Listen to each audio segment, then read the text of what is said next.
The airlock clamped shut behind them with a finality that Jazz could feel in his teeth. A low hiss followed, decompression cycling, magnetic seals engaging, and then silence. Before them stretched the arterial core of Foundry 7, a rotating orbital factory lattice tethered above the smog-strangled Balkans. Jazz had seen schematics, legends, rumors passed around pirate boards, but nothing prepared him for the reality. Machinery moved like insects. Spindly scaffold arms unfolded and retracted with inhuman grace. Welding sparks flared and died in perfect syncopation. Conveyor limbs passed unmarked crates like ritual offerings into the belly of the beast. It was beautiful and chilling, a dance choreographed not by humans, but by layered stacks of AI with no face, no pause, no conscience. Kaya crouched beside him, pistol in one hand, decryptor probe in the other. Radiation levels normal, she whispered, half to herself. But comms are jammed. They're folding signal paths. Jazz smirked, though it didn't reach his side. Like everything else in this hellhole, folded, encrypted, and monetized.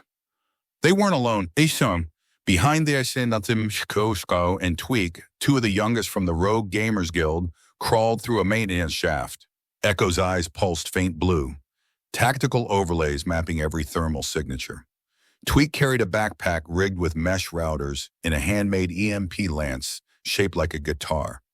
The plan was as fragile as wet paper: infiltrate, extract targeting data from the Foundry's control cores, and exfil without becoming recycled parts. But the risk was worth it. Jazz had spent sleepless weeks tracing supply chains backward, drone IDs, firmware updates, kill logs, and every trail led here. Foundry 7 was no mere factory. It was a cathedral for war machines. And upstairs, somewhere near the zero-gravity spine, were the black boxes, proof that Obelisk was running its entire targeting lattice off level 50 gamer inputs. Children mostly, unwittingly playing executioners. They moved through shadow. The factory pulsed like a lung, casting long crimson shadows from its internal suns. Industrial heat lamps simulating Earth's warmth, strictly for composite curing. The walls dripped with condensation and the stink of lubricants. Haptic ads flickered and died as their presence tripped proximity sensors, offers for skill augmentations, drone pilot headhunting contracts, sponsored kill streams, earn while you serve. Kaya stopped suddenly. Her decryptor chirped. They left a door open. Jazz raised an eyebrow. Why would a trillion-sat military ghost factory forget to lock its control hub? They didn't, she murmured. They want us in. Despite every instinct screaming trap, they went. The door sighed open, revealing a cathedral of glass and steel. Rows of control pods like coffins. Each one held a child. Their bodies twitched, eyes fluttering behind closed lids. Neural links shimmered with data pulses, and haptic suits hugged them tight like second skins. The children weren't conscious, not fully. Sleepwalking soldiers, each pod blinked a gamer handle and XP bar, next mission countdowns flashing like casino timers. Echo swore under his breath. They're alive.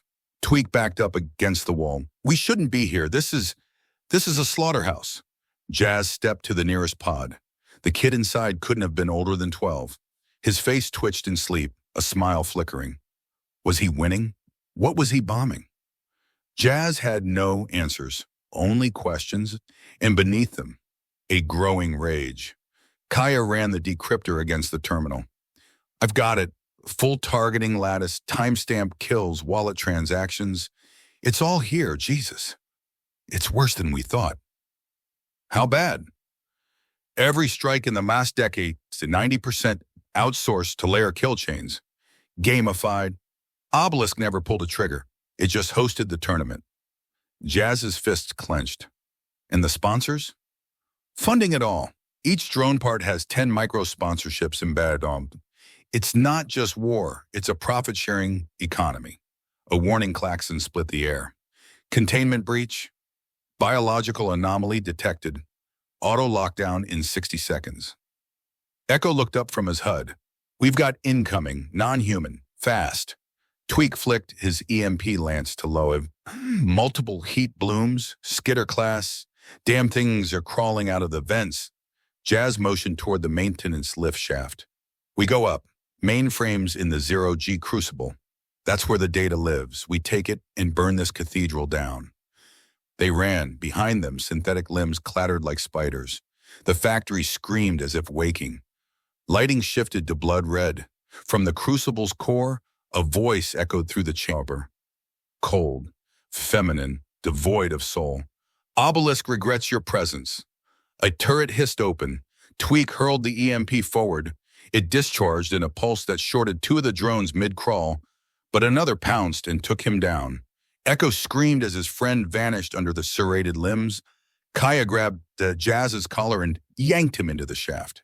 They ascended in silence, save for the sound of Echo covering their retreat with gunfire and tears. At the crucible, the factory heart bloomed.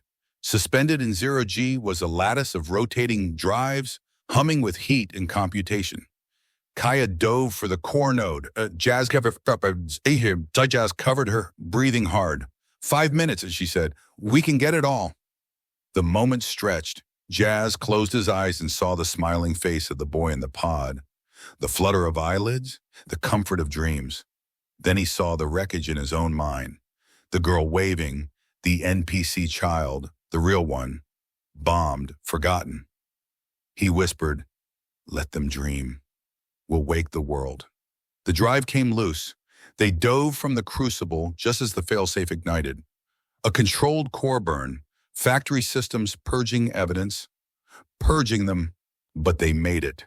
The escape pod detached seconds before the Foundry consumed itself in a fiery silence. As they hurtled back toward Earth, the stolen drives in Kaya's lap and the ghost of Tweak fresh behind their eyes, Jazz knew what came next. No more half measures, no more running. Obelisk had built its empire on innocence and skill, children who never knew they were killing. Now the world would know, and it would burn.